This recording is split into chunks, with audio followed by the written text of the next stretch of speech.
So picture this. It's 1961. The leader of South Africa's main liberation movement accepts the Nobel Peace Prize. An amazing moment, right? But just 5 days later, that same organization launches its first armed attacks. How on earth does that happen? Well, we're about to get into the incredible story of the fight against apartheid, a story of impossible choices, deep seated conviction, and unbelievable resilience. Our story kicks off in December of 61. This man is Chief Albert Luthuli. He's the president of the African National Congress, the ANC, and here he is on the world stage in Norway accepting the Nobel Peace Prize. He's giving this powerful speech defending his organization's long-held belief in nonviolent resistance against the brutal apartheid system. It's this incredible monument to peaceful struggle, but that peace was hanging by a thread.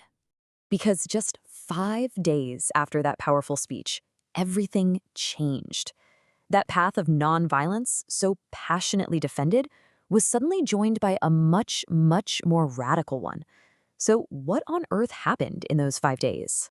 This happened, you have to remember, after decades of peaceful protests being met with more and more violence, especially after the Sharpeville massacre in 1960, where police just opened fire and killed 69 unarmed people. Many felt that they were out of options. A new group, calling itself Umkhonto we Sizwe, or Spear of the Nation, exploded onto the scene. You'll know it as MK. This was the brand new armed wing of the ANC, and one of its co-founders was a young Nelson Mandela. On December 16th, they made their debut, with coordinated bombings of government buildings and power plants, key symbols of the state. The choice had been made. They would not submit. They were going to fight back. So that's the story we're going to unpack. We'll look at that whiplash turn from a peace prize to armed struggle, the different ways people chose to resist, how the state came down on them like a ton of bricks, the rise of a whole new generation of activists, how the system itself began to crack, and finally, that incredible journey from prisoner to president. Now, this move to armed struggle, it wasn't like everyone suddenly agreed.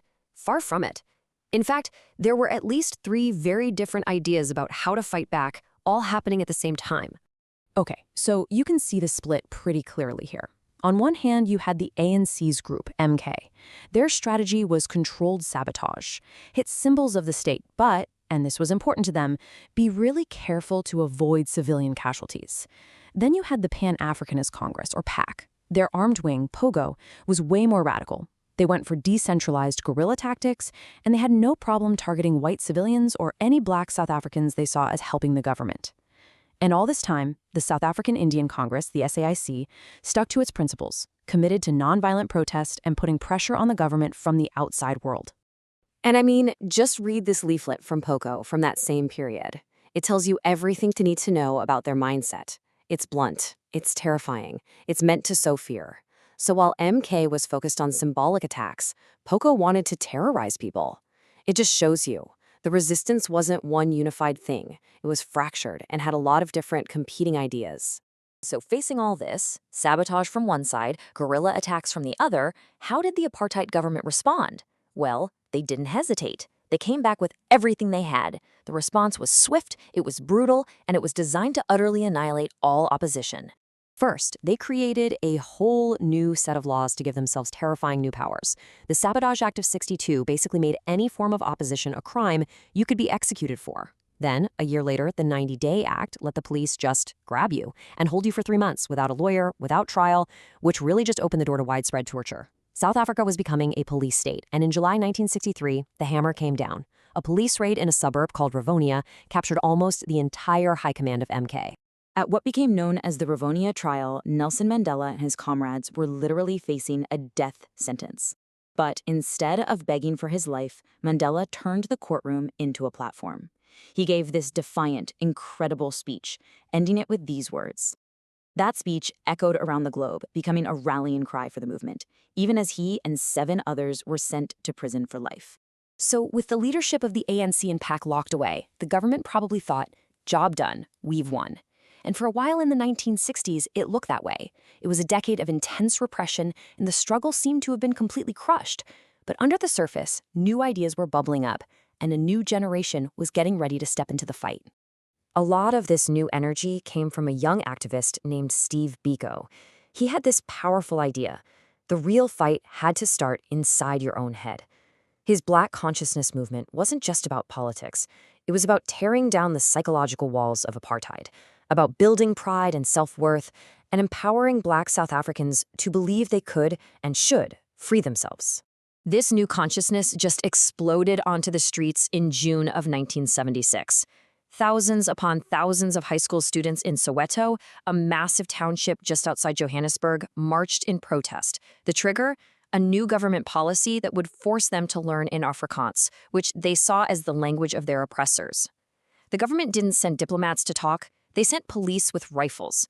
What happened next was a massacre. Over the next few months of clashes, nearly 600 people were killed.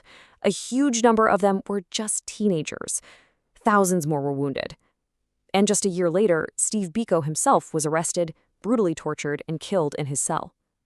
The Soweto uprising was a turning point. It horrified the world, and it pushed thousands of young, angry South Africans to flee the country and join the ANC to train as soldiers. But the incredible sacrifice of the Soweto generation wasn't for nothing. By the time the 1980s rolled around, a perfect storm of pressure from inside and outside South Africa was starting to form.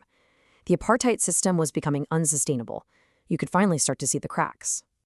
Things got so intense that the government declared a state of emergency in 1985.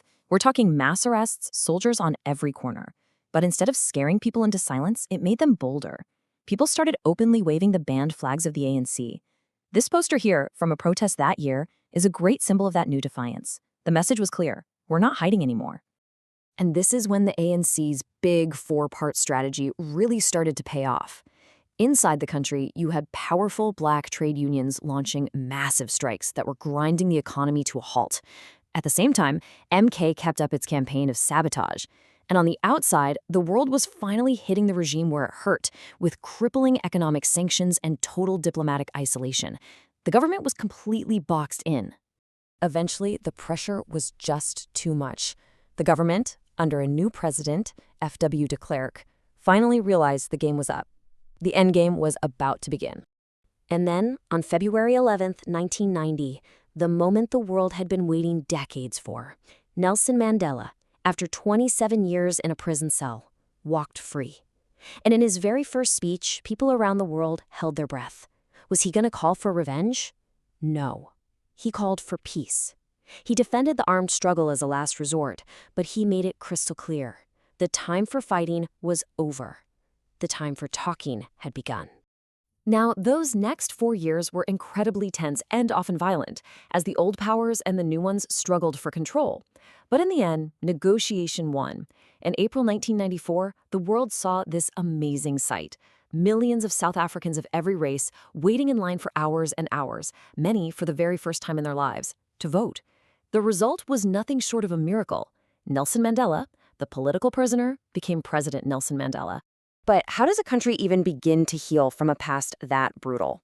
One of their most groundbreaking ideas was the Truth and Reconciliation Commission. It was really controversial. It wasn't about putting people in jail. The idea was perpetrators of violence could get amnesty if they came forward and told the whole unvarnished truth about their crimes. For victims like Lucas Sigrepera, it meant their story was finally heard. It was a release. But for others, like the journalist Felicia Oppold, hearing the gruesome details day after day just opened up new wounds. It proved that healing a nation is a deeply painful and complicated process. And that really leaves us with this powerful idea from Justice Albie Sachs, one of the architects of the new South Africa. He said the fight to end apartheid might be over, but the struggle to build a truly united and equal country, that's just beginning. The work of becoming South Africa, as he put it, is a journey that's still very much happening today.